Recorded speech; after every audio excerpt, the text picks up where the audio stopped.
Hey listeners, this is Ajay Tambe, the producer host of CreateYourEars.in podcast, and this is new update. We are coming up with new audio drama, Prisoner's Daughter, on 22nd May 2022. So make sure you subscribe and follow us on Instagram, subscribe to the show, and here you go to your story that you're listening. But The Prisoner's Daughter on 22nd May, the audio drama is going to release. Stay tuned, stay connected, and subscribe. Thank you.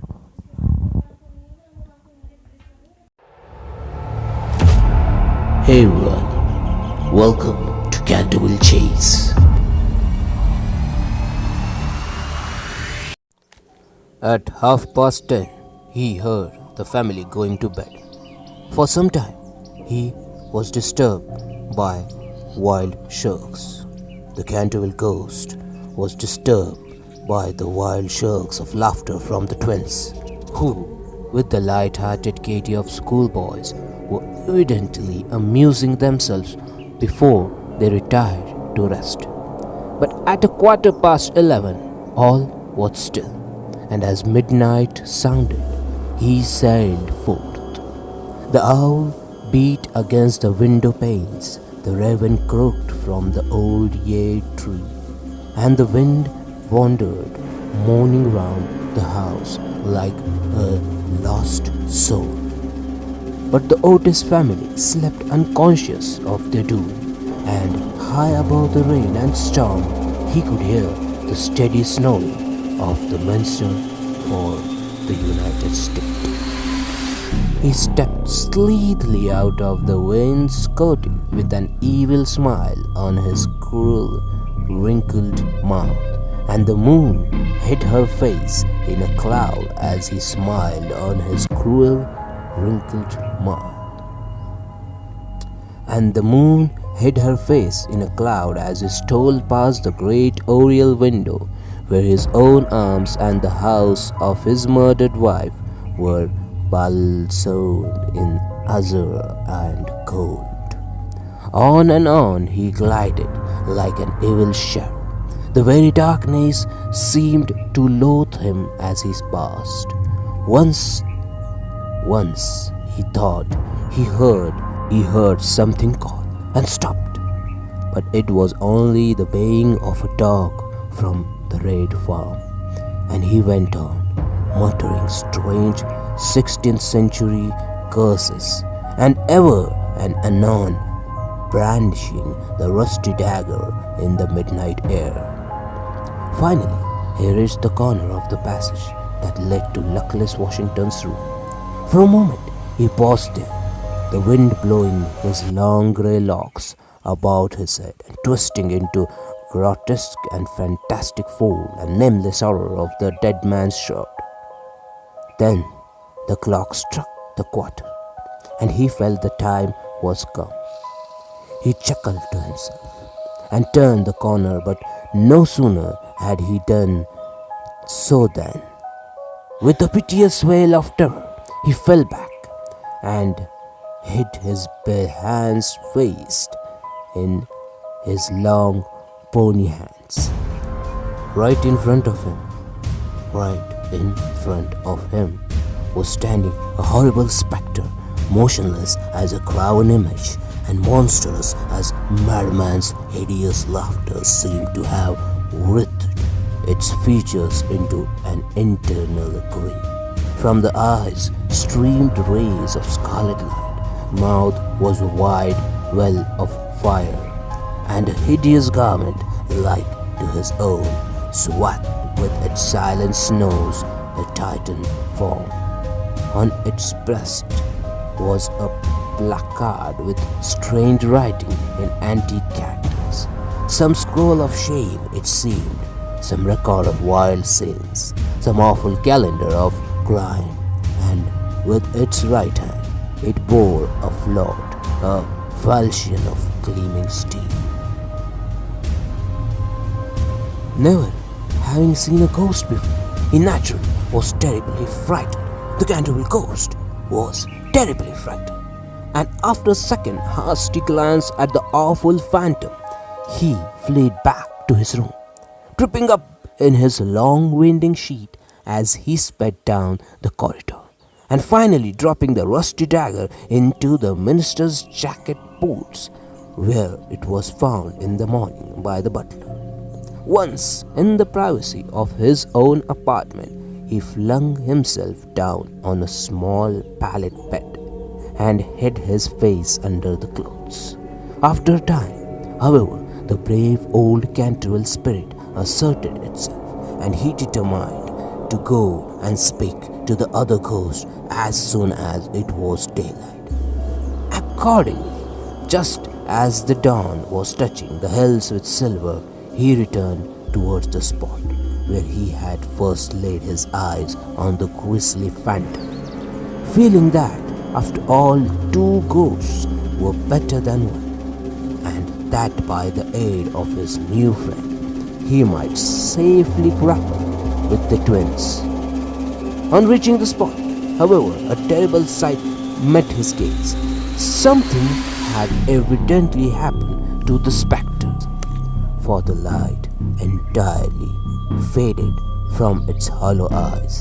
The gleaming falchion had fallen from its hand, and it was leaning up against the wall in a strained and uncomfortable attitude. He rushed forward and seized it in his arms, when, to his horror, the head spilled off and rolled on the floor. Oh my God! The body assumed a recumbent posture as he found himself clasping a white dimity bed curtain. With a sweeping brush, a kitchen cleaver, and a hollow turnip lying at his feet. Oh my God, that was a made-up ghost! Unable to understand this curious transformation, he clutched the placard with feverish haste, and there, in the grey morning light, he read these fearful words. Ye are this ghost day, ye only true and originally spoke. Beware the imitationist, all other are counterfeitly. This is the Canterville ghost. Beware the imitationist, all others a counterfeiting. Ye out is a ghost, ye only true and original spoke. Beware the imitationist. The whole thing flashed across him. He had been tricked, foiled, and outwitted. The old Canterville look came into the eyes. The old Canterville look came into his eyes. He ground his toothless gums together, and raising his withered hands high above his head, swore according to the picturesque phraseology of the antique school that when Chanticleer had sounded twice as his merry horn, deeds of blood would be wrought, and murder walk abroad with silent feet. Hardly had he finished this awful oath when, from the red tiled roof of a distant homestead, a cock crew. He laughed a long, low, bitter laugh and waited. Hour after hour he waited, but the cock, for some strange reason, did not crow again. Finally, at 7:30, the arrival of the housemaids made him give up his fearful vigil, and he stalked back to his room, thinking of his vain oath and baffled purpose. There he consulted several books of ancient chivalry, of which he was exceedingly fond, and found that on every occasion on which this oath has been used, Chanticleer had always crowed a second time. Perdition sees the naughty fall. He muttered. Perdition sees the naughty fall. I have seen the day when with mustard spear. I have seen the day when with mustard spear I would have run him through the gold and made him crawl for me and dwell in debt and dwell in then retired to a comfortable lead coffin and stayed there till evening. He stayed there till evening. Hey everyone, thank you for listening to the chapter 4th of The Canterville Ghost by Oscar Wilde. Only on CreatyAudios.in podcast. This is Ajay Tambe, the host and producer of CreatyAudios.in podcast. I hope you really like this episode. I hope you really like this show. It's a collection of world's best fiction stories. I am really thankful and really in deep gratitude. Hey, if you like this show, if you like this episode, please do follow us on Spotify. Please subscribe us on Apple Podcasts. You can place a review on Apple Podcasts, review and ratings on Apple Podcasts. And also, if you do not have any Apple device, what you can do is go to Instagram. We are by the name @podcastaudios. Go @podcastaudios and DM me the review. Yeah, you can give us 1 star or 5 star. You can give the baddest review or you can give the fantastic review. Just please review the show. You can DM me, you can mention in a comment. We are @podcastaudio on Facebook page, Instagram, Twitter and LinkedIn. LinkedIn, we are by the name CreatyAudios.in, Ajay Tambe. If you really like it, if you don't like it, please mention. Thank you for listening to this episode of The Canterville Ghost. The next episode will drop coming Sunday. Till then, stay tuned and make sure you are safe. Stay tuned and stay safe. Thank you.